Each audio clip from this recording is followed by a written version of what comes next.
Assalamualaikum warahmatullahi wabarakatuh.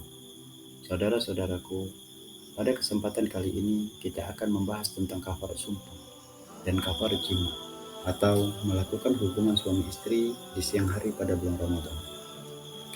Kafarat adalah suatu tebusan atau denda yang wajib dibayar oleh seseorang karena telah melakukan perbuatan yang dilarang oleh Allah Subhanahu wa taala sebagai penebus dosa. Adapun kafarat sumpah, kafarat yang wajib dibayar oleh seorang muslim karena ia melanggar sumpah dengan menggunakan nama Allah Subhanahu wa taala. Misalnya mengatakan, "Demi Allah, aku tidak mengambil barangmu," padahal dia mengambil, atau "Demi Allah, aku akan amanah." Kemudian ia melanggar, maka ia wajib membayar kafarat. Adapun kafarat melanggar sumpah, pertama, memberi makan 10 orang miskin. Jika dia tidak mampu, maka harus memberi pakaian kepada 10 orang miskin. Dan jika ia tidak mampu, maka ia harus memerdekakan seorang hamba sahaya.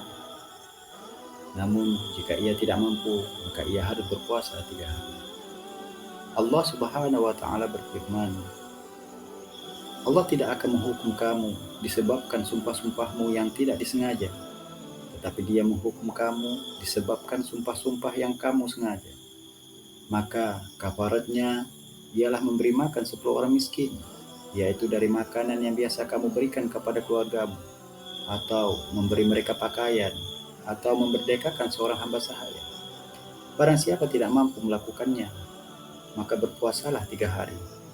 Itulah kafarat sumpah-sumpahmu apabila kamu bersumpah, dan jagalah sumpahmu.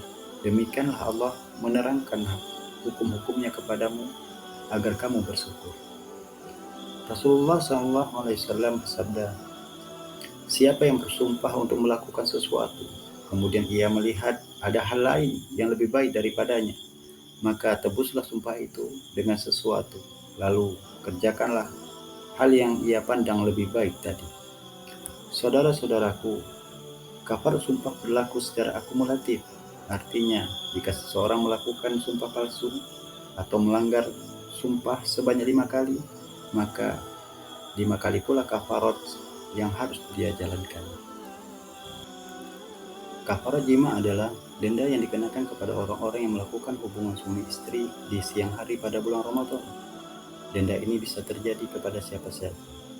Namun yang lebih berisiko adalah pasangan yang baru melangsungkan pernikahan menjelang Ramadan, apalagi memasuki musim hujan, membuat pasangan tersebut lebih banyak menghabiskan waktu siangnya bersama di rumah.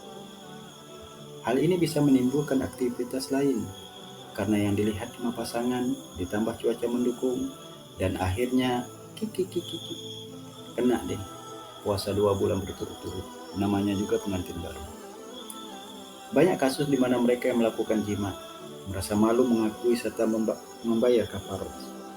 Namun yang lebih malu lagi jika tidak membayar kafarat sebagai penebus dosa kepada Allah Subhanahu wa taala. Saudara-saudaraku, sebaiknya para orang tua memikirkan kembali jika harus menikahkan anaknya menjelang Ramadan. Bayangkan jika yang mengalami kita sendiri mengakibatkan puasa 2 bulan.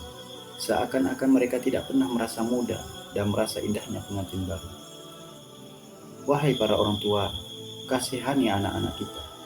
Jangan sampai mereka melanggar ketentuan Allah karena keegoan kita. Jika sampai terjadi hubungan tersebut, maka kafaratnya adalah pertama, memerdekakan seorang hamba sahaya. Jika tidak mampu, maka berpuasa 2 bulan berturut-turut. Dan seandainya tidak mampu, maka harus memberi makan 60 orang fakir miskin. Di Indonesia, biasanya kafarat diberikan kepada fakir miskin dalam bentuk uang, dinilai dengan kadar seharga makanan yang kita makan, lengkap dengan sayur dan lauk pauknya. Misalkan Rp30.000, maka Rp30.000 dikalikan 60 sama dengan 1.800.000. Uang tersebut kita serahkan kepada Basnas setempat, atau kita bagikan langsung kepada 60 orang fakir miskin, atau hanya beberapa orang fakir miskin saja, seandainya yang miskin tidak sampai 60 orang. Saudara-saudaraku, semoga kita selalu mengontrol diri agar tidak melakukan dosa dengan cara tidak melanggar sumpah atau melakukan sumpah palsu, dan senantiasa bisa menjaga hasrat untuk tidak melakukan hubungan suami istri di siang hari pada bulan Ramadan. Terima kasih dan sampai jumpa lagi. Wassalamualaikum warahmatullahi wabarakatuh.